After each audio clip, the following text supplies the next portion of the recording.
قدیم یروشلم کی رات تھی جہاں ہر چیز خاموش تھی، صرف ایک عبادت گاہ کی مدھم روشنی اندھیرے کو چیر رہی تھی، اور اس خاموشی میں ایک حقیقت چھپی تھی۔ اللہ کا ایک نبی تنہا اپنے رب کے سامنے جھکا ہوا تھا۔ اس مقدس محراب میں حضرت زکریا علیہ السلام سجدے میں گرے اپنے رب کے حضور وہ دعائیں کر رہے تھے جنہیں وہ برسوں سے اپنے دل میں دبائے بیٹھے تھے۔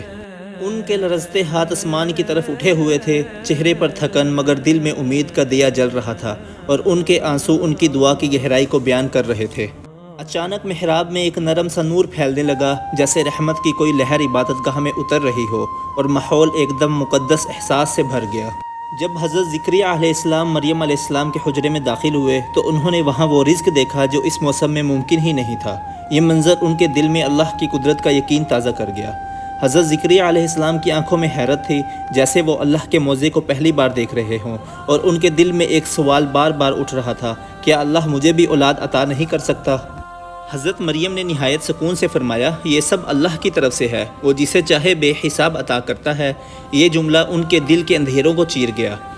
آسمان سے اترتی روشنی کی ایک کرن حضرت زکریا علیہ السلام کے دل میں امید کی نئی لہر بن کر آئی، اور انہیں یقین ہوا کہ اللہ کے لیے کچھ بھی ناممکن نہیں۔ اس رات محراب میں وہ دیر تک کھڑے رہے، ہوا بھی جیسے تھم گئی ہو، اور انہوں نے وہ دعا مانگی جو برسوں دل میں دبی ہوئی تھی، نیک اولاد کی دعا۔ اچانک ایک روشن نور ان پر چھا گیا، اور عبادت گاہ میں ایک فرشتہ نمودار ہوا، ایک ایسا منظر جس نے ان کی روح کو ہلا کر رکھ دیا۔ فرشتے نے کہا، اے زکریا، اللہ تمہیں ایک بیٹے کی خوشخبری دیتا ہے، یحییٰ، جو پاکیزگی اور نور کی علامت ہوگا۔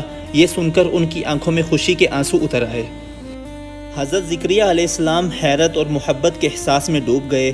وہ خود کو اس خوشخبری کے لائق ہی نہیں سمجھتے تھے، مگر اللہ کی رحمت کسی حد کی محتاج نہیں ہے۔ فرشتے نے مزید کہا، تمہارے رب کے لیے کچھ بھی مشکل نہیں، وہ چاہے تو ناممکن کو بھی ممکن بنا دے، اور یہ الفاظ ان کے دل میں نقش ہو گئے۔ اگلے دن جب وہ لوگوں سے بات کرنے لگے تو ان کی آواز جیسے کہیں گم ہو چکی تھی، زبان نہیں چل رہی تھی۔ یہ رب کی طرف سے ایک نشانی تھی۔ وہ بول نہیں سکتے تھے، مگر اللہ کی تسبیح کی دعوت دینا نہیں چھوڑا۔ وہ لکڑی کی تختی پر لکھ لکھ کر لوگوں کو پیغام دیتے، اللہ کی حمد کرو، وہ تمہیں نوازنے والا ہے۔ عبادت گاہ میں نور پھیلتا گیا، جیسے آسمان نے اس خبر کی تصدیق کر دی ہو، اور زکریا علیہ السلام کے دل میں سے سارا خوف ختم ہوا، صرف شکر باقی رہ گیا۔ چونکہ وہ بول نہیں سکتے تھے، وہ لکڑی کے تختوں پر سب کچھ لکھ کر سمجھاتے۔ لوگ ان کی اس حالت کو دیکھ کر اللہ کے معجزے پر حیران رہ جاتے۔ بستی کے لوگ ان کے ارد گرد اکٹھے ہوئے، چہرے پر حیرت، دل میں سوالات۔ سب جانتے تھے کہ اللہ کا کوئی بڑا امر ظاہر ہونے والا ہے۔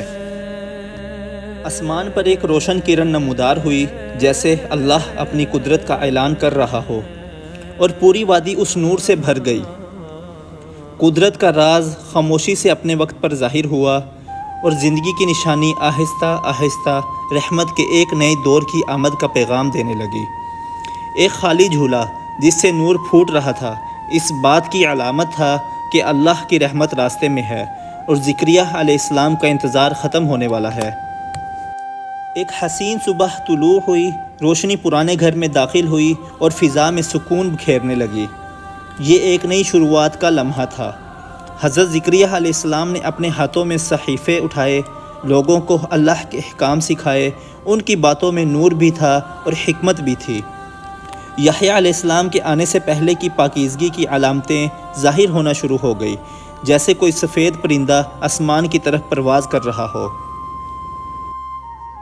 قدیم کتابوں پر نورانی چمک یہ بتا رہی تھی کہ ایک بچہ آنے والا ہے جو بچپن ہی سے حکمت اور معرفت کا وارث ہوگا۔